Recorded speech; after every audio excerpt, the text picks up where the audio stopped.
महाभारत युद्ध रे कौरवों पक्ष नहीं शकुनी एकमात्र व्यक्ति जी मृत्यु पर स्वर्ग को गमन करते। यार कारण है शकुनी भौणी थे गांधारी, तांकर मांगलिक दोष। सी जिते धृतराष्ट्र को बह करते पूर्वर मांगलिक दोष कटापी सी गोटे छेली सहित बह करते, किंतु एक जो धृतराष्ट्र जानिले से शकुनी समस्त परिवार वर्ग को कारागार रे भर्ती करते। यापर कारागार पिता मृत्यु होता, किंतु मृत्यु पूर्व शकुनी पिता शकुनी कही जे मते जो व्यक्ति कारागार भर्ती कर मोर समग्र परिवार को नष्ट कर तुम्हें से परिवार को मध्य बर्बाद करदेव। यापर शकुनी प्रतिज्ञा करते जे मो कौरव वंश को ही निपात करदेवी।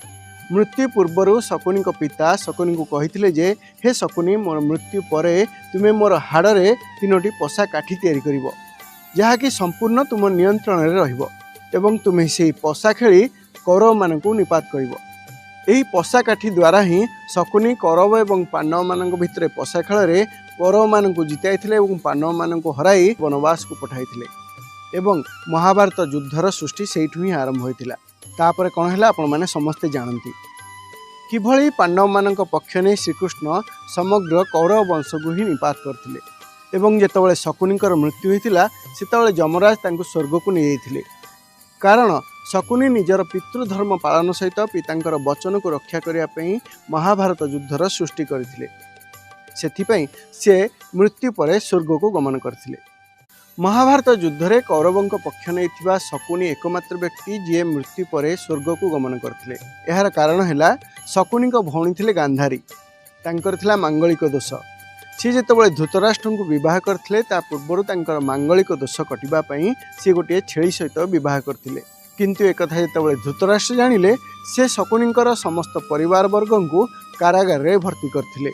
यापर कारागार पिता मृत्यु होता, किंतु मृत्यु पूर्व शकुनी पिता शकुनी कही जे मते जो व्यक्ति कारागार भर्ती कर मोर समग्र परिवार को नष्ट कर तुम्हें से परिवार को मध्य बर्बाद करदेव।